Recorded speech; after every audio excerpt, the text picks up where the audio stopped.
இன்றே டவுன்லோட் செய்து உங்கள் ஃபேவரட் ஷோக்களை என்ஜாய் பண்ணுங்க.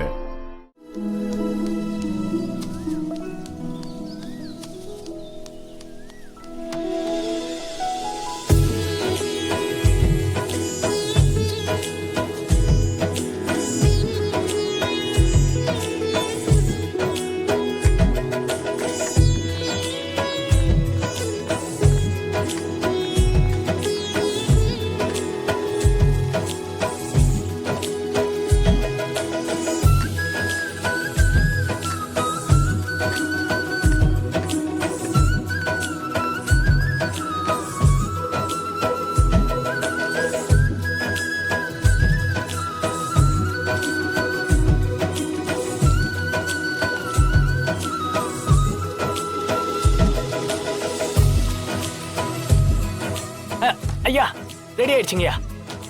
இதை எடுத்துட்டு போங்க. இதுல நான் சேர்த்திருக்கிற பொருள் எல்லாமே நான் காசு கொடுத்து வாங்கினது இல்ல, எல்லாமே நம்மளை சுத்தி இருக்கிறது தான். இந்த தடவை நான் செஞ்சு கொடுத்துட்டேன், அடுத்த தடவை நீயே செஞ்சு அடிச்சுக்கோ. ஒரு பூச்சியும் வராது, செலவும் மிச்சம். குறிப்பா வயல்ல இருக்கிற செலந்தி, தவளை, மண்புழுன்னு இப்படி விவசாயிக்கு உதவுற எந்த உயிரும் சாகாது. சரிங்க. நாம அடிக்கிற மருந்துகளை தாண்டி விவசாயிக்கு இருக்கிற பூச்சி வரட்டினா அது செலந்தி தான். அத மனசுல வச்சுக்கோ. சரிங்க ஐயா. எடுத்துட்டு போங்க ஐயா. வரங்க ஐயா. போகும்போது இதெல்லாம் எடுத்துட்டு போயிடு. ஜனா ஃபுட்ஸ் இன்னைக்கு இவ்ளோ பெருசா வளர்ந்து நிக்குதுன்னா அதுக்கு பணமும் பிராண்டிங்கும் மட்டும் காரணம் இல்ல. இந்த மாதிரி நம்பிக்கை இருக்கிற எத்தனையோ பேரு நமக்காக உழைச்சிட்டு இருக்காங்க. அதுல சிவதானு ஐயா ரொம்ப முக்கியமானவர். விதை நெல்லு இல்லாம எப்படி விவசாயம் பண்ண முடியாதோ அதே மாதிரி விவசாயிங்க இல்லாம நம்ம மாதிரி கம்பெனிங்க வளரவே வளராது.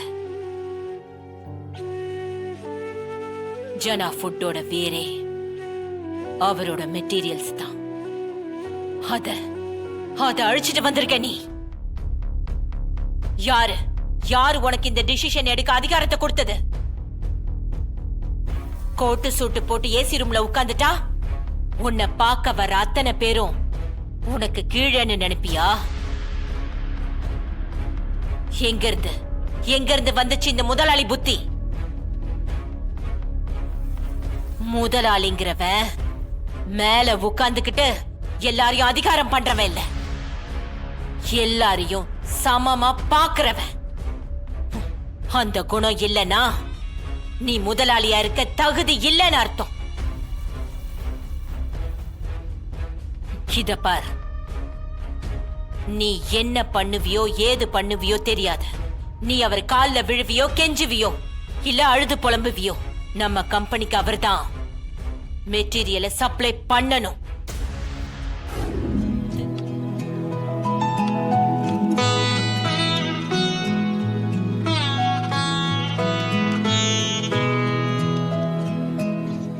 ஏண்டா சேது, கிராமத்துல உங்க தாத்தா கூட வளர்ந்தன்னு சொன்ன, செஸ் இவ்வளவு சூப்பரா விளையாடுற?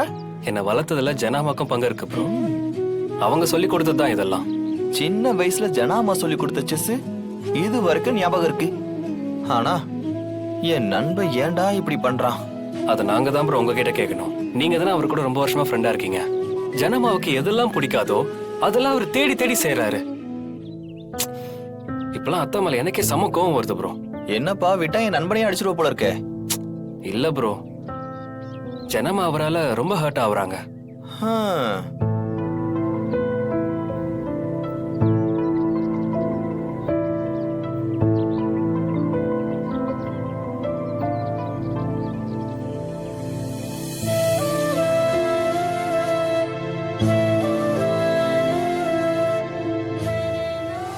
என்னமோ அவர் நமக்கு ஃப்ரீயா மெட்டீரியல்ஸ் கொடுத்துட்டு இருக்க மாதிரி சொல்லிட்டு இருக்க. நாம பணத்தை கொடுக்குறோம், அவரு பொருளை கொடுக்குறாரு, அவ்வளவுதானே?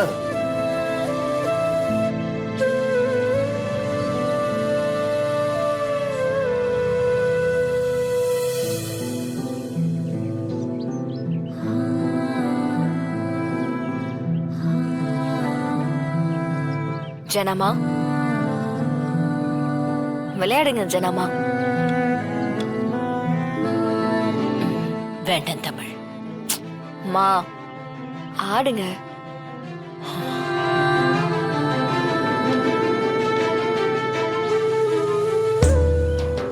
நீங்க இவ்ளோ கவலைப்படுற அளவுக்கு எதுவும் நடக்கல.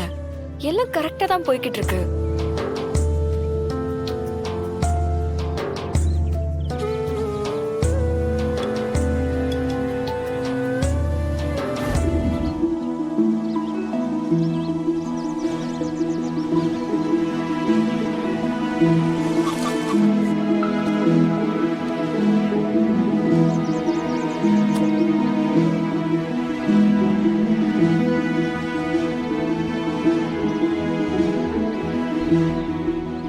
ஐயா இங்க வாங்க.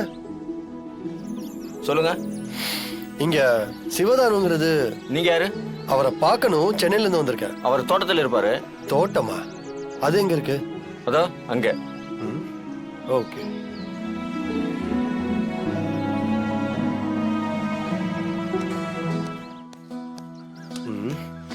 சே, என்ன ஊருடா இது? நடக்க பாதையே இல்ல. எப்படிதான் எல்லாம் நடந்து வர்றாங்களோ. ஒரே சகதியா இருக்கு. சே, யாரா இவன்? பூச்சி காலோட வயலுக்குள்ள வரான். சீ. நில்லு நில்லு நில்லு நில்லு நில்லுபா நில்லுபா நில்லு நில்லுன்றல்ல. யார் நீ? எங்க போற? சிவதானு ஐயாவை பார்க்கணும். சிவதானு ஐயாவை பார்க்க போறேன்னா பருப்புகளை ஷூ போட்டு நடந்து வருவியா நீ? விவசாயம் பண்ற நிலையா இது? சோறு போடுற பூமி. யோ, ஷூ போடாம இந்த தரையில எப்படி நடக்கிறது? லூஸ் மாதிரி பேசிட்டு இருக்க. தள்ளு. ஆளு வீசி. எனக்கு முழுதா பேசிட்டு போறான். ரொம்ப ஓவரா பேசுறான். நம்மளை விட கோவக்காரனா இருப்பான் போலயே. நீங்க சொன்ன ரேட்டுக்கே வாங்கிக்கலாம்னு இருக்கேன். முடியாது, நீ கிளம்பு. ஐயா கொஞ்சம் யோசிச்சு சொல்லுங்க. அதுக்காக தான் நான் சென்னையில இருந்து இவ்வளவு தூரம் வந்திருக்கேன். என்னங்க? யாரை கேட்டு பயிர்ல கைய வைக்கிற? இந்த ஒரு பயிரால என்ன ஆயிட போகுது? இது பயிர் இல்ல, அது ஒரு உசுறு. உசுரோட விளையாடுற? உன்னை இப்படி திரும்பி விளையாடுனா உனக்கு வலிக்கும்ல? ஏங்க, இட்ஸ் ஜஸ்ட் a plant. அதுக்கு வலிக்குமா? என்ன பேசுறீங்க? உலகத்துல வாய் விட்டு பேசுற மனுஷன் மட்டும்தான் உயிரினும் கிடையாது. இதுவும் ஒரு உயிர் தான். அதால எதையும் சொல்ல முடியாது. அத உணர்ற இடத்துல இருக்கிறவன் தான் ஆறறிவு மனுஷன். அதெல்லாம் உனக்கு எங்க புரிய போகுது? கிளம்பு. சரி, அதை விடுங்க. நீங்க கேட்கிற அமௌண்ட்டுக்கு நான் தர்றேன்னு சொல்றேன். நீங்க ஏன் மெட்டீரியல்ஸ் தர முடியாதுன்னு சொல்றீங்க? வேணா 10% 5% சேர்த்து தர்றேன். முடியாதுப்பா, கிளம்பு. கொஞ்சம் இறங்கி வந்தா ஓவரா முரண்டு பிடிக்கிறீங்க. சரி, நீங்களே சொல்லுங்க எவ்வளவு எதிர்பார்க்கறீங்கன்னு. தம்பி, நீ கோடி ரூபாய் எனக்கு கொட்டி கொடுத்தாலும் என் பொருளை உனக்கு கொடுக்கறதா இல்ல. முதல்ல என் பண்ணையில இருந்து வெளில போ.